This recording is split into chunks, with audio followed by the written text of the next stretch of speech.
एक जंगल में 3 जादुई रंगीन शेर रहा करते थे। उन तीनों रंगीन शेरों के पास जन्म से ही कुछ अद्भुत जादुई शक्तियां थीं। वह तीनों कभी भी अपनी उन शक्तियों का गलत फायदा नहीं उठाते थे, बल्कि उन शक्तियों से वे हमेशा जंगल के जानवरों की मदद किया करते थे।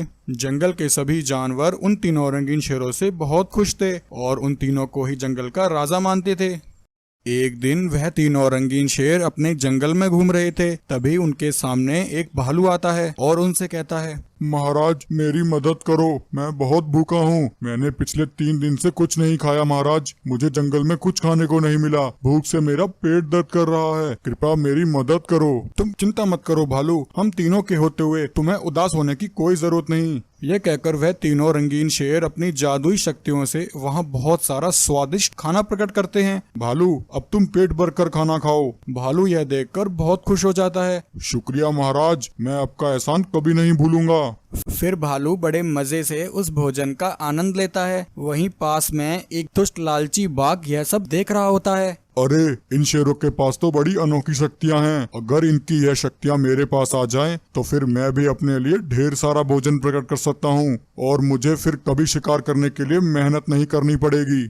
यह कहकर बाघ अपने सेवक चीता को लेकर उन रंगीन शेरों का पीछा करते हुए उनके जंगल में आ जाता है। चीता अब तुम मेरी बात ध्यान से सुनो। तुम्हें इनकी निगरानी करनी होगी और जब इनमें से कोई शेर अकेला गुफा पर होगा तो तुम उसे कैसे भी करके मेरे पास ले आना। मैं यहाँ से थोड़ी दूर जाकर कहीं छिप जाता हूँ। तब चीता उन सबकी निगरानी करता है। कुछ देर बाद 2 रंगीन शेर पानी पीने के लिए वहाँ से निकलते हैं।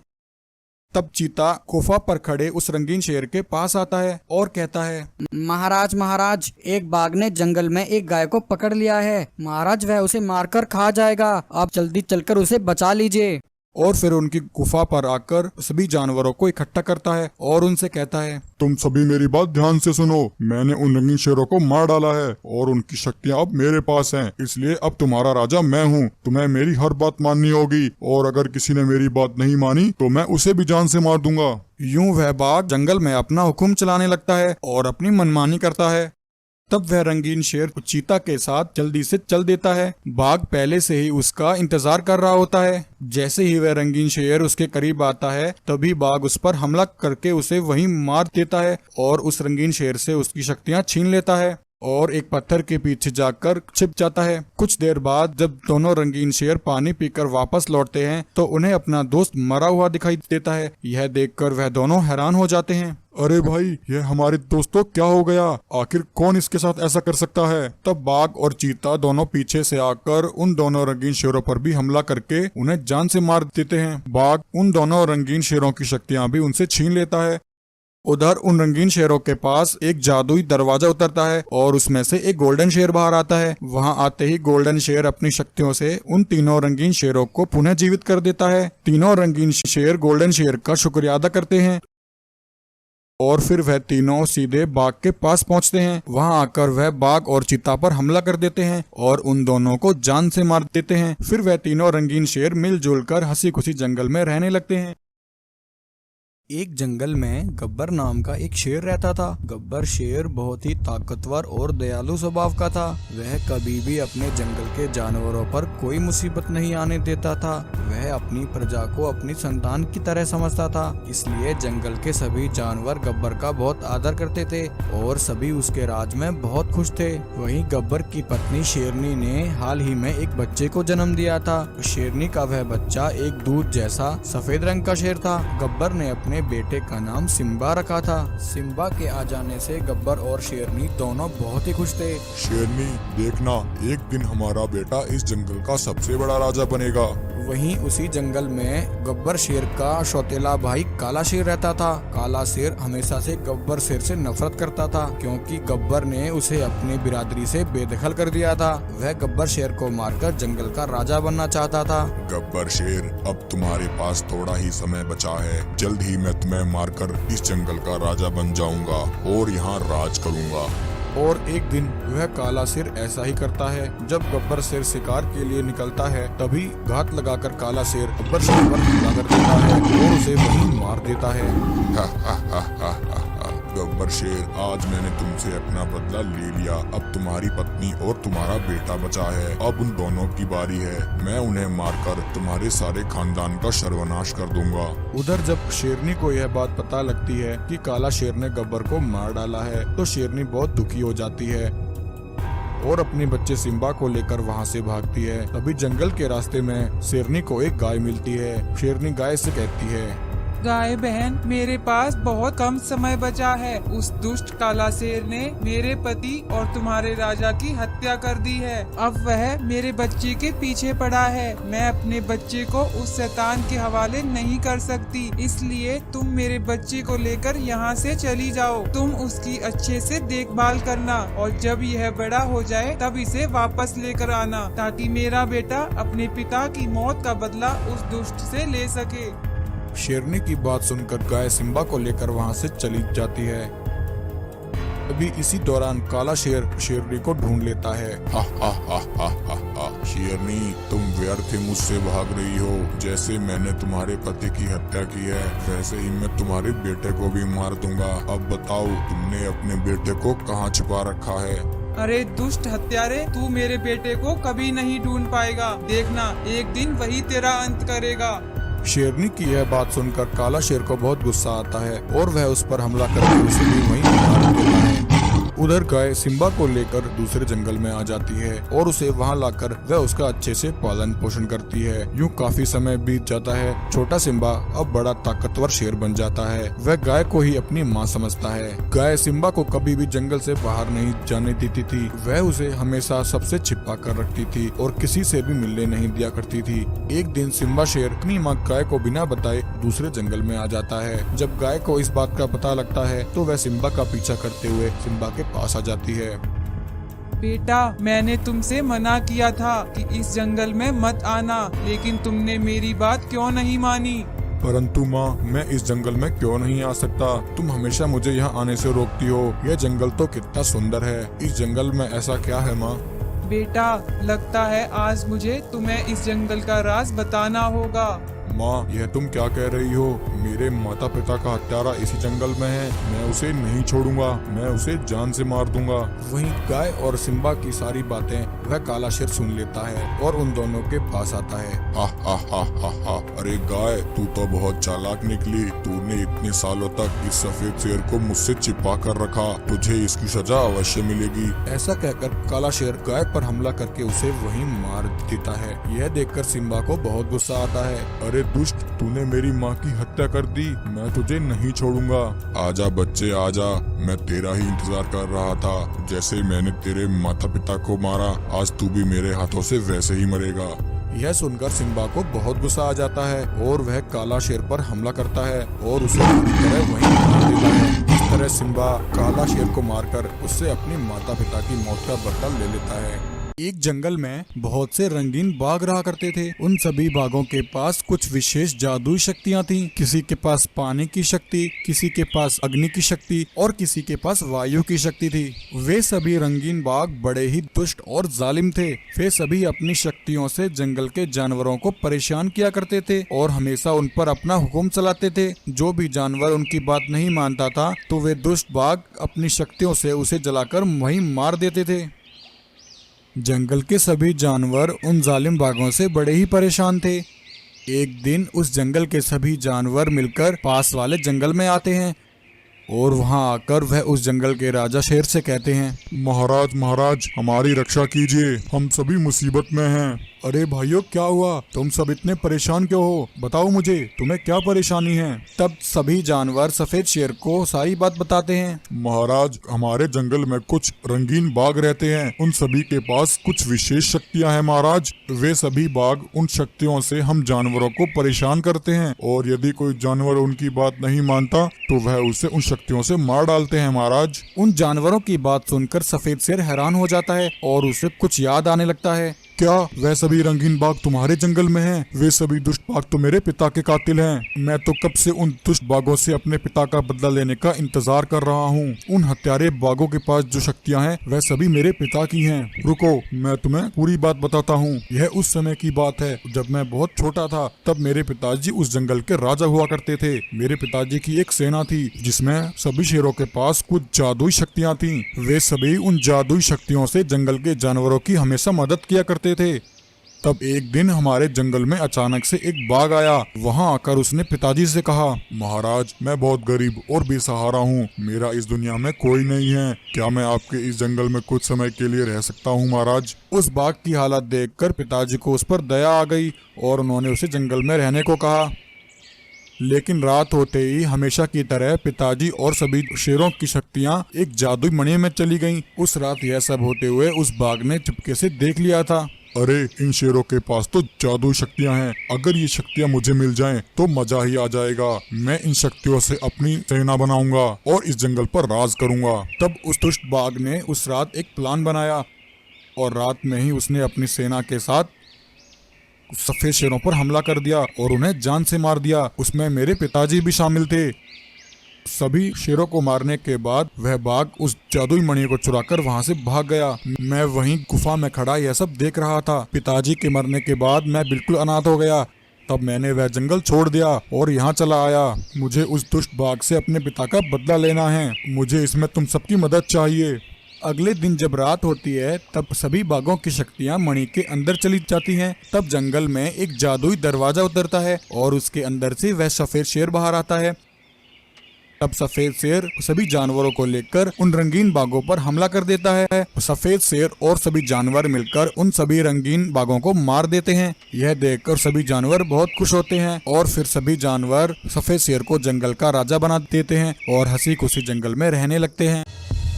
एक बार एक शेरनी घबराई हुई अपने बच्चे को लेकर भाग रही होती है, क्योंकि शेरनी के पीछे दो बड़े ही खतरनाक बाघ पड़े होते हैं। शेरनी भागते हुए एक नदी किनारे आ जाती है। वह बहुत ज्यादा घबराई हुई थी। शेरनी अपने बच्चे को बचाने के लिए उसे एक टोकरी में रखकर नदी में बहा देती है, परंतु वहीं वह दोनों बाघ शेरनी को घेर लेते हैं और उस पर हमला करके उसे जान से मार डालते हैं। वहीं जंगल के कुछ जानवर नदी किनारे पानी पीने आए होते हैं। वह उन बाघों को ऐसा करता देख लेते हैं। शेरनी को मारने के बाद वह दोनों बाघ वहां से चले जाते हैं। वहीं जंगल के जानवरों को एक नन्हा सफेद शेर एक टोकरी में तैरता हुआ दिखाई देता है। गाय और भालू उस बच्चे को पानी से बाहर निकालते हैं। हे भगवान, यह इतने मासूम बच्चे को किसने पानी में फेंक दिया? गाय, मुझे तो लगता है यह उस शेरनी का बच्चा है। इसकी माँ ने इसे बचाने के लिए इसे पानी में छोड़ा होगा। हाँ भालू, उस बेचारी शेरनी ने अपने बच्चे को बचाने के लिए अपने प्राण गंवा दिए। परंतु गाय, अब हम इस बच्चे का क्या करें? भालू, मैं इस बच्चे को यहाँ अकेला नहीं छोड़ सकती। मैं इस बच्चे को पालूंगी। आज से मैं इसकी माँ हूँ। बेटा, आज से तुम मेरे साथ रहोगे। ऐसा कहकर गाय उस सफेद शेर को अपने घर ले आती है और उसका अच्छे से पालन पोषण करने लगती है। गाय उसका नाम सिम्बा रखती है। ऐसे ही काफी समय बीत जाता है और सिम्बा अब काफी बड़ा हो जाता है। वहीं एक दिन वह गाय बड़ी तेजी से भाग रही होती है। उसके पीछे वह दोनों लालची बाघ पड़े होते हैं। गाय बहुत ज्यादा घबराई हुई होती है। वह दोनों बाघ थोड़ी दूर तक गाय का पीछा करते हैं और फिर वहीं रुक जाते हैं। छोड़ो भाई, आज नहीं तो कल हम इस गाय और इस जंगल के सभी जानवरों का शिकार कर लेंगे और फिर इस जंगल पर हम दोनों ही राज करेंगे। उधर गाय भागकर अपनी गुफा में आ जाती है। गाय को इस हालत में देखकर भालू कहता है, अरे गाय, क्या हुआ? तुम इतनी घबराई हुई क्यों हो? भालू, आज मेरी जान बड़ी मुश्किल से बची है। आज मैंने उन दोनों लालची बाघों को अपने जंगल में देखा। उन दोनों बाघों ने मुझे अपना शिकार बनाने की कोशिश की, परंतु थोड़ी दूर पीछा करने के बाद वह दोनों वहीं रुक गए। गाय, यह तुम क्या कह रही हो? यह दोनों तो वही लालची आदमखोर बाघ हैं जिसने सिम्बा की माँ को मारा था। हाँ भालू, मुझे बहुत डर लग रहा है। कहीं वह दोनों मेरे बेटे सिम्बा को भी न मार दें। गाय, मेरे ख्याल से हमें सिम्बा को यह बात बता देनी चाहिए। नहीं भालू, तुम सिम्बा से इस बारे में कुछ मत कहना। वह दोनों लालची बाघ बड़े ही खतरनाक हैं। मैं सिम्बा को नहीं खोना चाहती। वहीं अगले दिन वह दोनों बाघ जंगल में फिर से घुस आते हैं और वहां आकर वह दोनों आतंक मचाने लगते हैं और जंगल के जानवरों को एक एक करके मारने लगते हैं। जब गाय को यह बात पता लगती है तो गाय भालू से कहती है, भालू, तुम सिम्बा के साथ यहीं रहना। मैं इन दोनों बाघों को समझाने की कोशिश करती हूँ। अगर मैं वापस ना लौटूं तो तुम सिम्बा को लेकर यहाँ से चले जाना। यह कहकर गाय वहाँ से तेजी से निकलती है। वहीं जब सिम्बा को अपनी माँ कहीं नहीं दिखती तो वह बहुत ज्यादा परेशान हो जाता है और भालू से कहता है, भालू काका, माँ कहाँ है? वह मुझे कहीं नहीं दिख रही, वह कहाँ गई है? सिम्बा की बात सुनकर भालू चुपचाप खड़ा रहता है क्योंकि वह बड़ा ही दुखी था। भालू काका, क्या हुआ? आप मुझे बहुत चिंतित लग रहे हो। मुझे बताओ, आखिर क्या बात है? तुम मुझसे जरूर कुछ छुपा रहे हो। तब भालू सिम्बा को सारी बात बताता है कि उसकी माँ उन दोनों लालची बाघों से मुकाबला करने गई है। वह दोनों बाघ उसकी असली माँ शेरनी के हत्यारे हैं। उसकी माँ शेरनी ने उसे बचाने के लिए एक टोकरी में रखकर नदी में बहा दिया था। तब गाय ने उसे अपना बेटा समझकर उसे पाला पोसा और बड़ा किया। भालू की यह बात सुनकर सिम्बा को बहुत गुस्सा आता है। उधर वे दोनों आदमखोर बाघ गाय को घेर लेते हैं। उस दिन तो तू बच गई थी गाय, परंतु आज तुझे बचाने कौन आएगा? आज हम दोनों तेरी बोटी बोटी खा जाएंगे। यह कहकर दोनों बाघ गाय को मारने के लिए उसकी तरफ बढ़ते हैं। तभी इतने में सिम्बा दौड़ता हुआ वहां आता है और उन दोनों बाघों पर हमला कर देता है और एक एक करके उन दोनों बाघों को जान से मार देता है और अपनी माँ गाय को उन दोनों से बचा लेता है। इस तरह सिम्बा अपनी माँ गाय के प्राणों को बचाकर उसका कर्ज चुका देता है। एक जंगल में रघु शेर और रीना शेरनी अपने बेटे सिम्बा के साथ रहते थे। सिम्बा रघु और रीना की अकेली संतान थी। वह दोनों सिम्बा से बहुत प्यार करते थे। रघु और रीना सिम्बा को बड़े लाड़ प्यार से पाल रहे थे और उसकी हर इच्छा पूरी करते थे। एक सुबह ऐसा हुआ, रीना शेरनी अकेले ही जंगल में भोजन के लिए निकलती है। जब रीना भोजन लेकर जंगल से वापस लौट रही थी तभी पीछे से एक खूंखार शेर ने आकर उस पर हमला कर दिया और रीना को जान से मार दिया। जब रघु और सिम्बा को यह पता लगा तो उनके ऊपर तो मानो पहाड़ सा टूट पड़ा। वह दोनों बहुत ज्यादा दुखी हो जाते हैं। अरे रीना, यह तुम्हें क्या हो गया? उठो रीना, यह तुम्हारे साथ किसने कैसा किया? तुम हम दोनों को ऐसे छोड़कर नहीं जा सकती रीना। अब मैं सिम्बा का ख्याल अकेला कैसे रखूंगा? तब उस दिन से रघु सिम्बा का अकेले ही ख्याल रखता है। तब एक दिन एक बाघिन अपने बच्चे के साथ रघु के पास आती है और कहती है, रघु शेर, मेरी मदद करो। मैं बहुत गरीब और दुखियारी हूँ। एक दुर्घटना में मेरे पति बाघ की मृत्यु हो गई। तब से मैं अपने बेटे के साथ ऐसे ही जंगल में भटक रही हूँ। रघु शेर, क्या मैं अपने बेटे के साथ यहाँ तुम्हारे जंगल में रह सकती हूँ? रघु शेर रीना के लिए पहले ही दुखी था। बाघिन की बात सुनकर रघु को उस पर दया आ जाती है। वह बाघिन से कहता है, सुनो बागिन, तुम यहाँ अपने बेटे को लेकर मेरे साथ रह सकती हो। तुम अपने बेटे के साथ मेरे बेटे रघु का भी ख्याल रखो। मेरा बेटा रघु अपनी माँ को हर रोज याद करता है। मुझसे इसका दुख देखा नहीं चाहता। ठीक है महाराज, आप चिंता मत कीजिए। मैं सिम्बा को अपने बेटे की तरह पालूंगी। आज से मेरे 2 बेटे हैं। तब बाघिन रघु शेर के साथ रहकर अपने बेटे और सिम्बा दोनों का अच्छे से पालन पोषण करती है। एक दिन रघु सिम्बा और अपने भाई बंटी के साथ जंगल में भोजन के लिए निकलता है। तभी रास्ते में उनके सामने एक खूंखार गोल्डन शेर आ जाता है। वह बोलता है, सुनो रघु शेर, तुम अपने बच्चे को इसी समय मेरे हवाले कर दो, वरना मैं तुम सबको मार दूंगा। बंटी भाई, तुम सिम्बा को लेकर जल्दी से गुफा पर पहुंचो, वरना यह दुष्ट शेर सिम्बा को कोई नुकसान पहुंचा देगा। तब बंटी सिम्बा को लेकर गुफा की ओर चल देता है। बंटी मनी मन बहुत खुश होता है। अरे वाह, यह तो अच्छा मौका है इस सिम्बा को खत्म करने का। वह गोल्डन शेर तो रघु को जिंदा नहीं छोड़ेगा। उसके मरने के बाद मैं इस जंगल का राजा बनूंगा। कुछ दूर चलकर बंटी सिम्बा को रोककर कहता है, सुनो सिम्बा, आज मैं तुम्हें तुम्हारी ही माँ की तरह जान से मार दूंगा और उसके बाद मैं इस जंगल का राजा बनूंगा। हा हा हा हा। सिम्बा, अब तुम मरने के लिए तैयार हो जाओ। तब बंटी सिम्बा पर हमला करने ही वाला था। तभी रघु और वह गोल्डन शेर दोनों वहां पहुंचते हैं। उन्हें वहां देखकर बंटी दंग रह जाता है। गोल्डन शेर, तुमने बिल्कुल सही कहा था। यह मेरा भाई नहीं, गद्दार है। इसने सिर्फ राजा बनने के लिए मेरी मासूम पत्नी की हत्या कर दी। दरअसल यह सब तो गोल्डन शेर का बंटी को फंसाने का एक प्लान था। जब बंटी सिम्बा को लेकर गुफा की तरफ निकला तब गोल्डन शेर ने रघु को सारी बात बताई कि उसका भाई बंटी उसकी पत्नी का हत्यारा है। अरे गोल्डन शेर, यह तुम क्या कह रहे हो? यह सब बंटी ने किया है। हाँ रघु, बंटी ही तुम्हारी पत्नी का हत्यारा है। उसने यह सब जंगल का राजा बनने के लिए किया है। अगर तुम्हें मेरी बात पर यकीन नहीं होता तो तुम चलो मेरे साथ। और ऐसे गोल्डन शेर ने बंटी का राज रघु के सामने फाश कर दिया। अरे बंटी, यह तूने बिल्कुल अच्छा नहीं किया। अब तुझे जीवित रहने का कोई हक नहीं। तब रघु बंटी शेर पर हमला करके उसे वहीं जान से मार देता है और फिर वह सभी हंसी खुशी फिर से एक साथ जंगल में रहने लगते हैं। एक जंगल में बंटी नाम का एक शेर अपने दोस्त बाज के साथ रहता था। बंटी शेर और बाज में बहुत अच्छी दोस्ती थी। दोनों मिलकर उस जंगल पर राज करते थे और बाकी सभी जानवरों पर अपना हुक्म चलाते थे। एक दिन बंटी और बाज दोनों शिकार करने के लिए निकलते हैं। थोड़ी दूर चलकर बंटी एक जगह रुककर अपने दोस्त बाज से कहता है, बाज भाई, हम दोनों की दोस्ती इस जंगल में सबके लिए मिसाल है। इस जंगल में हमारा सामना कोई नहीं कर सकता। हम जब चाहें अपने मनपसंद जानवर का शिकार कर सकते हैं। हाँ बंटी दोस्त, हम दोनों बचपन से साथ हैं और हमेशा ऐसे ही एक साथ रहेंगे। चलो अब चलकर शिकार करते हैं। नहीं बाज दोस्त, आज मेरी तबीयत कुछ ठीक नहीं है। आज तुम अकेले ही शिकार पर जाओ। बंटी दोस्त, क्या हुआ? तुम्हारी तबीयत अचानक कैसे खराब हो गई? कोई बात नहीं बंटी, तुम यहीं रुककर आराम करो। तब तक मैं तुम्हारे लिए खाना लेकर आता हूँ। यह कहकर बाज जंगल में शिकार तलाश करने लगता है। कुछ देर बाद उसे एक खरगोश दिखाई देता है। अरे वाह, आज मैं अपने दोस्त के लिए यह खरगोश लेकर जाऊंगा। यह सोचकर बाज उस खरगोश का शिकार करके उसे अपने दोस्त बंटी के पास ले जाता है। बंटी दोस्त, यह देखो, आज मैं तुम्हारे लिए स्वादिष्ट खाना लेकर आया हूँ। बहुत बहुत शुक्रिया बाज, मुझे बहुत भूख लग रही थी।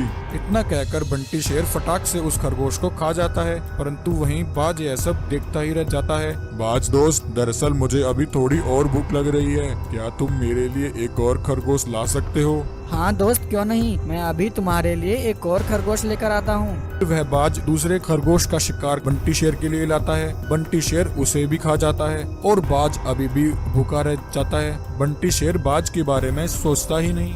बंटी दोस्त, क्या तुम्हारा पेट भर गया या अभी और लेकर आना है? बाज दोस्त, तुम तो जानते हो मेरा पेट बहुत बड़ा है। यह छोटे मोटे खरगोश खाकर मेरा पेट कहाँ भरेगा। लेकिन कोई बात नहीं, आज के लिए इतना काफी है। अब तुम भी जाकर कुछ खा लो। तब बाज वहाँ से अपने लिए शिकार ढूंढने निकलता है। तब बंटी पीछे से मुस्कुराते हुए कहता है, हा हा हा हा हा, कितना बेवकूफ है यह बाज। मैंने तो यूं ही तबीयत खराब होने का नाटक किया था, लेकिन वह दौड़कर जाकर मेरे लिए खरगोश लेकर आया। अब मैं हर रोज कोई न कोई बहाना बनाकर इसी तरह इस बाज से ऐसे ही अपने लिए शिकार लाने को कहूँगा और फिर मैं हर रोज स्वादिष्ट भोजन खाऊंगा। उधर बाज को बहुत देर ढूंढने के बाद भी कोई शिकार नहीं मिलता। तब बाज वापस लौटकर शेर के पास आ जाता है। बंटी दोस्त, क्या तुम्हारी तबीयत अब ठीक है? नहीं बाज दोस्त, अभी भी मेरी तबीयत कुछ खास ठीक नहीं है। अभी मैं शिकार नहीं कर पाऊंगा। कोई बात नहीं दोस्त, तुम्हें शिकार करने की कोई जरूरत नहीं है। कल मैं तुम्हारे लिए शिकार लेकर आऊंगा। मेरे होते हुए तुम्हें फिक्र करने की जरूरत नहीं मेरे दोस्त। फिर अगले दिन बाज शिकार करने के लिए निकलता है। तब बंटी पीछे से कहता है, अरे वाह, इस बाज को तो बेवकूफ बनाना कितना आसान है। आज फिर यह मेरे लिए स्वादिष्ट खाना लेकर आएगा। वहीं बाज जंगल में शिकार तलाश कर रहा होता है। तभी शिकार तलाश करते हुए वह एक पेड़ पर जाकर बैठ जाता है। वह एक जादुई पेड़ होता है। बाज को देखकर जादुई पेड़ कहता है, सुनो बाज, आज मुझे तुम्हें कुछ रहस्य की बात बतानी है। तुम अपने दोस्त के लिए बहुत मेहनत कर रहे हो, परंतु वह तुम्हें धोखा दे रहा है। तुम्हारा दोस्त अपनी बीमारी का बहाना बनाकर हर रोज अपनी मनपसंद का खाना मंगवाकर तुमसे खाता है। अरे पेड़, यह तुम क्या कह रहे हो? क्या सच में बंटी ऐसा है? अब मैं क्या करूं? चिंता मत करो बाज, मैं तुम्हें कुछ जादू शक्तियाँ देता हूँ। तुम उन शक्तियों से अपने धोखेबाज दोस्त को सबक सिखाओ। यह कहकर वह जादुई पेड़ अपनी कुछ जादू शक्तियाँ बाज को दे देता है।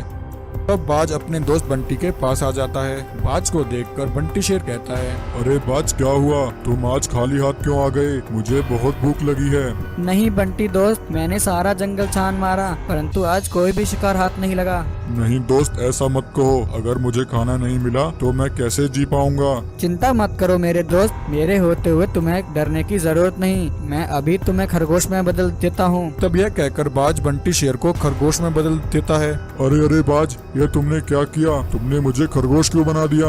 हाँ बंटी दोस्त, आज से तुम्हें मांसाहार खाने की कोई जरूरत नहीं। अब तुम ऐसे ही घास फूस खाकर अपना गुजारा करो। वैसे भी तुम्हारी तबीयत तो खराब रहती है, तुम शिकार तो वैसे भी नहीं कर सकते। तुम्हें खरगोश बनाकर मैंने तुम्हारे प्राण ही बचाए हैं। अरे नहीं भाई, ऐसा मत कहो। मैं खरगोश बने नहीं रह सकता और ये घास फूस तो मैं बिल्कुल भी नहीं खा सकता। यह सुनकर बाज वहाँ से उड़ान भरता है। अरे बाज दोस्त, तुम कहाँ भागे जा रहे हो? मुझे वापस से शेर तो बनाकर जाओ। तब बाज कहता है, मेरे दोस्त, जैसी करनी वैसी भरनी। तुमने मेरे साथ धोखा किया और मेरी दोस्ती का गलत फायदा उठाया। अब रहा तुम्हारा नसीब। तो प्यारे दोस्तों, इस कहानी से हमें यह शिक्षा मिलती है कि हमें कभी भी किसी के साथ धोखा नहीं करना चाहिए। जंगल में एक खूंखार बाघ रहता था। वह बाघ बड़ा ही दुष्ट और जालिम था। उस बाघ के पास एक खास शक्ति थी, जिससे वह जब चाहे अपना रूप बदलकर बाघ मानव बन जाया करता था। वह बाघ मानव अपनी इस शक्ति से जंगल के जानवरों को बड़ा परेशान किया करता था। वह किसी भी जानवर की छोटी से छोटी गलती पर भी उस पर कोई दया नहीं करता था। सभी जानवर उस खूंखार जालिम बाघ से डरे डरे रहते थे। उस बाघ मानव का सामना करने की किसी की हिम्मत नहीं थी। जंगल के जानवरों के पास उसका हुक्म न मानने के अलावा कोई चारा नहीं था। एक दिन वह बाघ अपने जंगल में घूम रहा था। तब घूमते हुए अचानक उस बाघ को प्यास लगती है। तब बाघ पानी पीने के लिए तालाब की ओर निकलता है। कुछ ही देर में वह तालाब पर पहुंचता है। वहां पहुंचकर वह देखता है कि तालाब के पास कुछ जानवर मस्ती में खेल रहे हैं। यह देखकर वह खूंखार बाघ एक जोर की दहाड़ मारता है। बाघ की दहाड़ सुनकर जंगल के सभी जानवर बहुत ज्यादा डर जाते हैं और वहां से भागने लगते हैं। अरे भागो भागो भाई, अपनी जान बचाकर भागो। यह बाघ बड़ा ही दुष्ट और निर्दयी है। यह कब किसको अपना शिकार बना ले, कोई भरोसा नहीं। यह कहकर सभी जानवर वहां से भाग जाते हैं। लेकिन वहीं हाथी का एक बच्चा बड़ा ही नटखट था। वह अपनी मस्ती में तालाब के पानी में खेल रहा था। वह हाथी का बच्चा दिखने में बड़ा ही सुंदर था। उस बाघ को वहां देखकर भी उसने कोई हरकत नहीं की और वह अभी भी अपनी मस्ती में ही खेल रहा था। यह देखकर बाघ उसके पास गया और बोला, अरे ओ हाथी के बच्चे, क्या तुझे डर नहीं लगता? मेरे यहाँ होते हुए भी तू इस तालाब से पानी पी रहा है। इस जंगल के सभी जानवर मुझसे डरते हैं। क्या तुझे अपनी जान प्यारी नहीं? तब बाघ की बात सुनकर हाथी का बच्चा कहता है, अरे बाघ भाई, इसमें डरने की क्या जरूरत है? मैं तो यहाँ सिर्फ खेल रहा हूँ। इसमें कौन सी गलत बात है? और इस तालाब पर तो सभी का हक है। जिसका मन चाहे वह यहाँ आकर पानी पी सकता है। अरे ओ हाथी के बच्चे, यह तालाब सिर्फ मेरा है। मेरी अनुमति के बिना यहाँ किसी को भी पानी पीने का कोई हक नहीं है। तू यहाँ से इसी समय चला जा, वरना तेरे लिए अच्छा नहीं होगा। बाघ, मैं तुम्हारी धमकियों से डरने वाला नहीं हूँ। अगर तुम्हें जाना है तो तुम पानी पीकर यहाँ से जा सकते हो। मैं तो यहीं रहूँगा। उस सफेद हाथी की बात सुनकर बाघ को बहुत गुस्सा आता है। अरे दुष्ट हाथी, तेरी इतनी हिम्मत, तू मुझसे जुबान लड़ाता है। रुक, मैं अभी तुझे बताता हूँ। तब वह बाघ मानव का रूप ले लेता है और उसी समय सफेद हाथी के बच्चे पर हमला कर देता है और उसे वहीं जान से मार देता है। हा हा हा हा हा, जो भी मेरी बात नहीं मानेगा वह इसी तरह मेरे हाथों से मारा जाएगा। वहीं उस बच्चे के माता पिता हाथी और हथनी अपने बच्चे के न लौटने पर परेशान हो जाते हैं। अरे भोलू के पिताजी, सुनते हो? शाम हो गई है परंतु भोलू अभी तक वापस नहीं लौटा। मुझे उसकी बहुत चिंता हो रही है। तभी एक भालू वहाँ तेजी से भागता हुआ आता है और बोलता है, हाथी महाराज, गजब हो गया। एक दुष्ट बाघ ने आपके बेटे भोलू को बड़ी बेरहमी से मार डाला। मैं अभी अभी यह सब देखकर आ रहा हूँ। भालू की यह बात सुनकर हथनी जोर जोर से रोने लग जाती है। तब हाथी और हथनी दोनों अपने बेटे के पास पहुंचते हैं। वह देखते हैं कि उनका बेटा भोलू वहां मरा पड़ा है। यह देखकर वह दोनों बहुत ज्यादा दुखी हो जाते हैं। तब हाथी बोलता है, हे भगवान, हमने उस दुष्ट बाघ का क्या बिगाड़ा था? उसने हमसे हमारी इकलौती संतान छीन ली। हे भगवान, आप हमारे प्राण भी हमसे छीन लीजिए। हम अपने बच्चे के बगैर जीवित नहीं रह सकते। हाथी के इतना कहते ही वहाँ एक जादुई सफेद शेर प्रकट होता है। वह जादुई सफेद शेर अपनी शक्ति से हाथी के बच्चे को पुनः जीवित कर देता है। यह देखकर हाथी और हथनी दोनों बहुत खुश हो जाते हैं। आपका बहुत बहुत शुक्रिया। आपने हमारे बेटे को वापस जीवन दान देकर हम दोनों पर बहुत बड़ा एहसान किया है। हम आपका यह एहसान कभी नहीं भूलेंगे। तब वह सफेद शेर हाथी से कहता है, हाथी तुम मुझे बताओ यह सब किसने किया है? तब हाथी सफेद शेर को सारी बात बताता है कि यह सब एक दुष्ट बाघ ने किया है। वह बाघ मानव का रूप लेकर जंगल के जानवरों को परेशान करता है और जो भी उसकी बात नहीं मानता तो वह उसे जान से मार देता है। तब हाथी की बात सुनकर वह शेर उसी समय उस बाघ मानव के पास पहुंचता है और वहां जाकर उस बाघ मानव पर हमला करके उसे वहीं जान से मार देता है। उस बाघ मानव के मरने के बाद जंगल के जानवरों से उसका खौफ हमेशा हमेशा के लिए खत्म हो जाता है और फिर सभी जानवर हंसी खुशी वापस जंगल में रहने लगते हैं।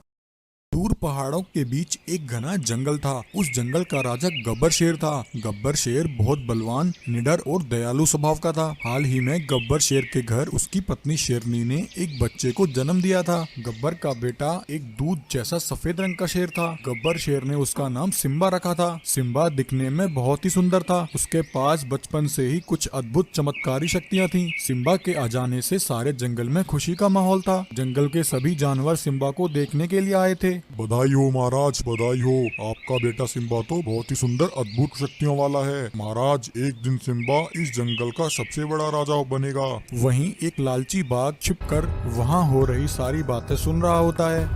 वह तुरंत भागा भागा अपने जंगल में कालिया शेर के पास आता है और कालिया शेर से कहता है, अरे कालिया शेर, क्या तुम्हें पता है गब्बर की पत्नी ने एक अद्भुत बच्चे को जन्म दिया है। उसके बच्चे के पास बहुत अद्भुत चमत्कारी शक्ति हैं। अरे बाघ, यह तुम क्या कह रहे हो?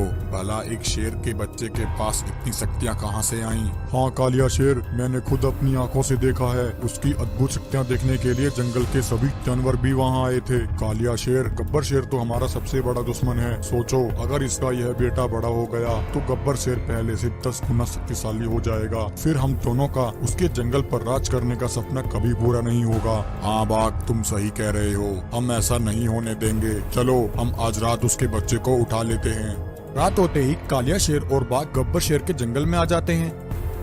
वहां आकर वह दोनों गब्बर के बेटे सिम्बा को किडनैप करने की कोशिश करते हैं, परंतु तभी गब्बर शेर की आंख खुल जाती है। वह उन्हें सिम्बा को ले जाते हुए देख लेता है। अरे मूर्ख कालिया शेर और बाघ, तुम्हारी हिम्मत कैसे हुई रात के अंधेरे में मेरे जंगल में घुसकर मेरे बेटे को चुराने की? रुको, मैं अभी तुम्हें बताता हूँ। गब्बर शेर कालिया शेर और बाघ को मारने के लिए उनके पीछे भागता है। गब्बर शेर को आता देख वह दोनों वहाँ घबरा जाते हैं और गब्बर के बेटे सिम्बा को वहीं छोड़कर वहाँ से भाग जाते हैं।